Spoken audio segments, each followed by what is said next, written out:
everyone, and welcome back to Talk Lia. I'm Lia, and I am so happy you're here with us today.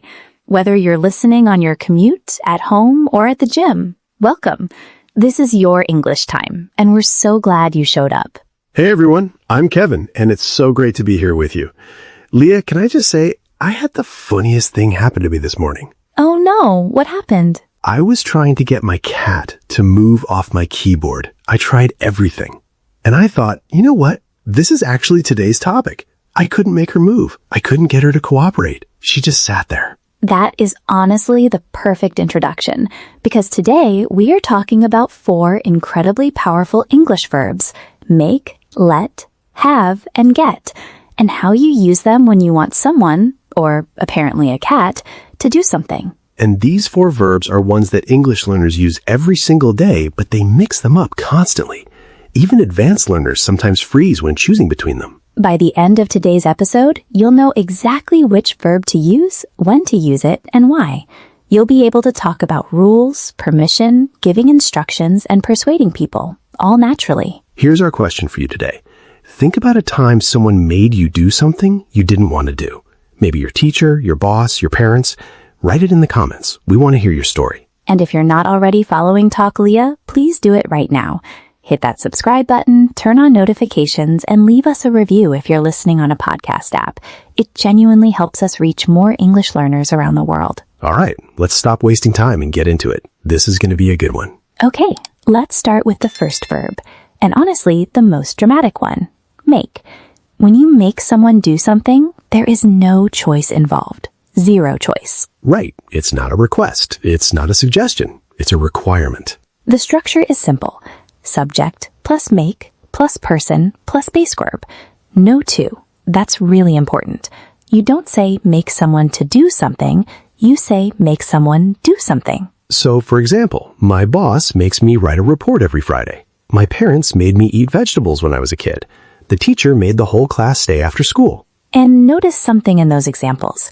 The person doing the action, me, the class, they didn't really have a choice. There was some kind of authority or pressure there. Exactly. Make has a sense of force or obligation.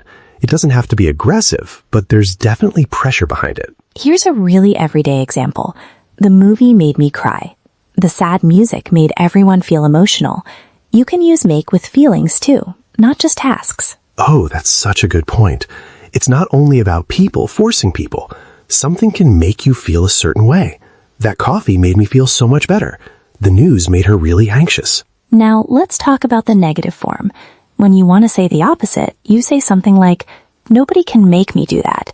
I don't want to make anyone feel uncomfortable. You just add the normal negative to the main verb. Here's a practice moment for you. Pause right now and think, what does someone make you do that you don't love? Maybe your job makes you wake up early. Maybe traffic makes you feel stressed. Say it out loud. Don't just think it. Say it. Saying it out loud is so important. That's how the language moves from your brain to your mouth. Now, let's talk about formality for a second. Make is pretty neutral. You can use it at work, at home, in conversation, in writing. It's not rude. It's just honest about the fact that there's no choice. Think about rules and laws. The law makes drivers wear a seatbelt. School rules make students wear uniforms.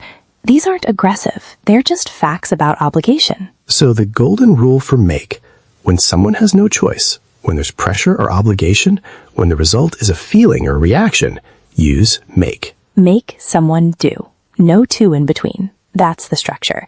Keep that locked in. Coming up next, we're moving to a completely different energy, because let is the opposite of make in so many ways. Stay with us. All right, if make is about force, let is about freedom. When you let someone do something, you're giving them permission. You're saying, yes, you can do that. And the structure is exactly the same shape. Subject plus let plus person plus base verb. No to again. Let me go. Let her speak. Let them decide. Let her speak. I love that example because it shows up in real conversations so much.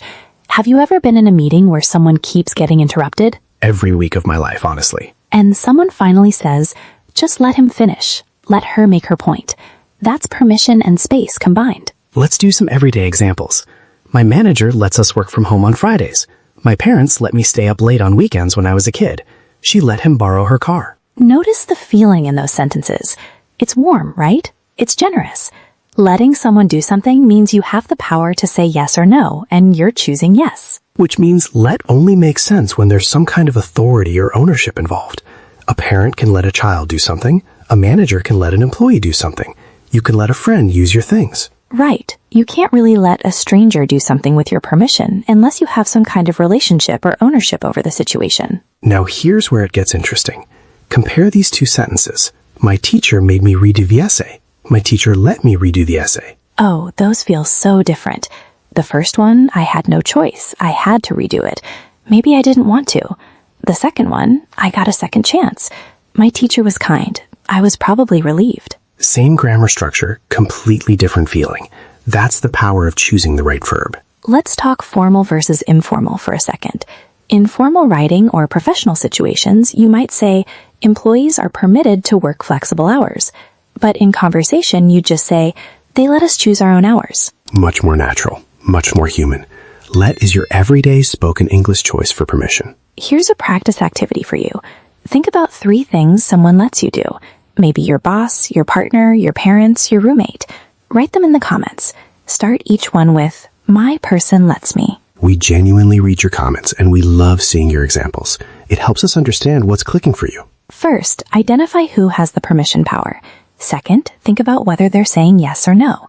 Third, use let for the yes and maybe make for the force situations. To wrap up this section, make is force, no choice. Let is permission, free choice.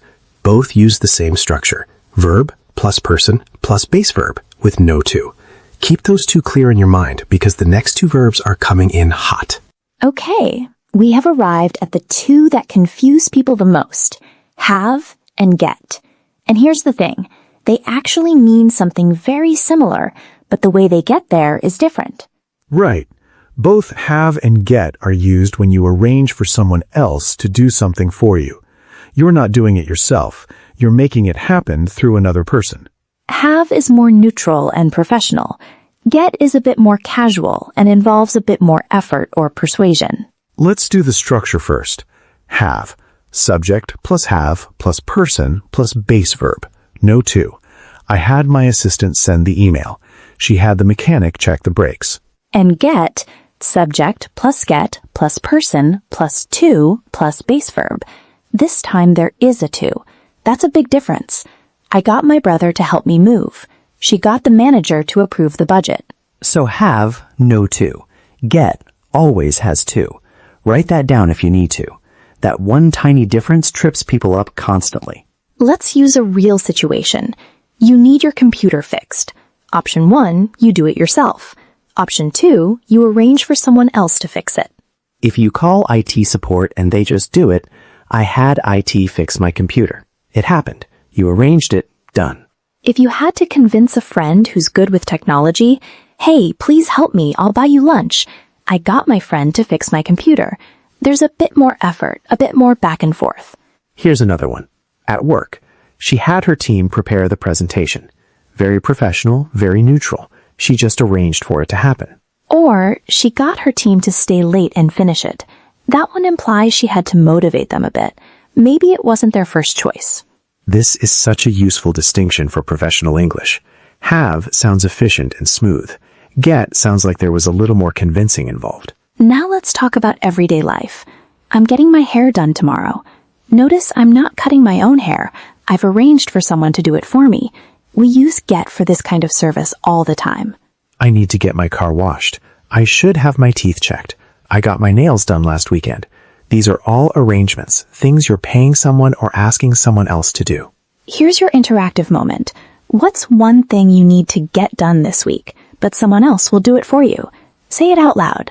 I need to get my... have my... Don't worry about which one is perfect right now. Just practice using them. The instinct develops with time.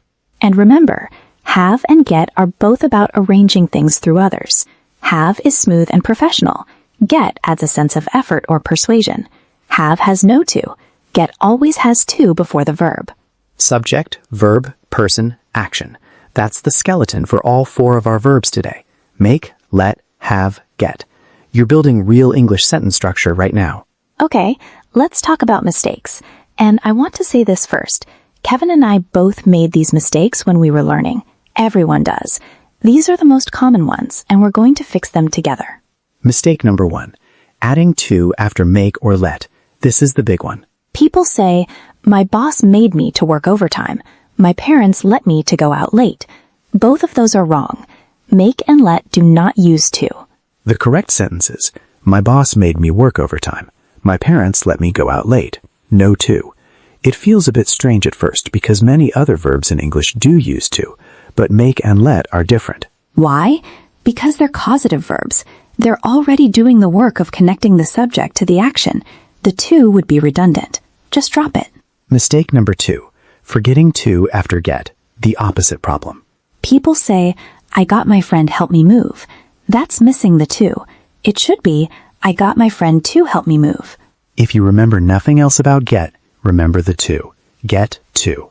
Get someone to do something. That to is not optional. Mistake number 3. Using make when you mean let. This one changes the whole meaning of what you're saying. Imagine a parent saying, I make my kids choose what they want for dinner. That sounds like the kids are being forced to choose, like it's a punishment almost. But if the parent means the kids have the freedom to choose, they should say, I let my kids choose what they want for dinner. Completely different energy. When in doubt, is there force or pressure? Make. Is there freedom and permission? Let. Mistake number 4, and this one is really common, using do instead of have or get for arrangements. People say, I did my haircut yesterday, or I did my house clean.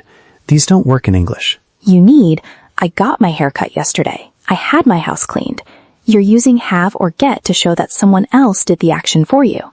The verb that comes after, cut, cleaned, actually goes into the past participle form when it's an arrangement like this. I had my haircut. I got my car fixed. The thing being done uses a past participle. That's a slightly advanced point, but it's worth knowing. And honestly, once you hear it a few times, it starts to sound natural. So to recap the mistakes, no to after make and let, always to after get, don't mix up make and let, and use have or get for arrangements, not do. You've got this. All right, let's do some practice together. I'm going to give you a situation and 2 sentence options. Your job is to choose the correct one, and more importantly, know why. Say your answer out loud. Don't just think it. Speaking activates your memory in a different way. Situation 1. Your manager told you that you must finish the report today. No exceptions. Which sentence is correct? Option A, my manager let me finish the report today. Option B, my manager made me finish the report today. Option B, made, because there was no choice. It was an order, not permission. Situation 2. Your friend asked you nicely and you agreed to borrow her your bike. Option A, I got my friend use my bike. Option B, I let my friend use my bike. Option B, let. You gave permission. And option A is also missing the to, so it's wrong in 2 ways. Situation 3. You called a plumber and he fixed your sink this morning. Option A, I fixed my sink this morning. Option B, I had my sink fixed this morning. Option B, had. You didn't do it yourself. You arranged for the plumber to do it. Option A says you personally did the work. Situation 4. You really wanted your roommate's help with something, and you convinced them after a long conversation. Option A, I had my roommate help me. Option B, I got my roommate to help me. Option B sounds more natural here. Got implies persuasion. You had to work for it a little. Had is more neutral and smooth. Now here's your real challenge. Write your own sentence for each verb in the comments. 1 sentence with make, 1 with let, 1 with have, 1 with get. All about your own real life. Your life is the best material for practicing English. Use what's real. Don't invent situations. Use things that actually happened to you this week. And don't wait for perfection. Write something. Post it. We'll respond. Real conversation beats perfect grammar every single time. That's our philosophy at Talk Lia, and we mean it. Okay, I cannot believe how much we covered today. Let's bring it all home. We talked about 4 causative verbs. Number 1, make. Use it when there's force, obligation, or no choice. Subject plus make plus person plus base verb. No to. Number 2, let. Use it when there's permission and freedom. You're giving someone the green light. Same structure as make, No 2. Number 3, have. Use it when you arrange for someone to do something, professional and neutral. No 2 after have. And number 4, get. Use it when you convince or persuade someone to do something, or arrange a service. Always use 2 after get. 4 verbs. Same big idea. Someone doing something because of you, but 4 completely different relationships and energies. Here's a question to think about before the next episode. Which of these 4 do you use most in your own life?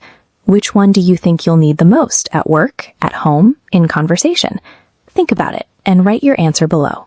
Learning a language is not about being perfect. It's about being understood. And today you learned 4 tools that are going to make your English so much more natural and precise. If today's episode helped you, please share it with one person. One friend, one classmate, one colleague who's also learning English. That one share means the world to us and helps Talk Lia grow. Like this episode, subscribe to Talk Lia, leave us a comment with your 4 practice sentences, make, let, have, get, and we'll see you in the next lesson. You are doing something amazing by showing up and learning. Keep going. We're proud of you. This is Kevin, and I'm signing off for today. Thank you so much for being here. Take care of yourselves, keep practicing, and we'll see you next time.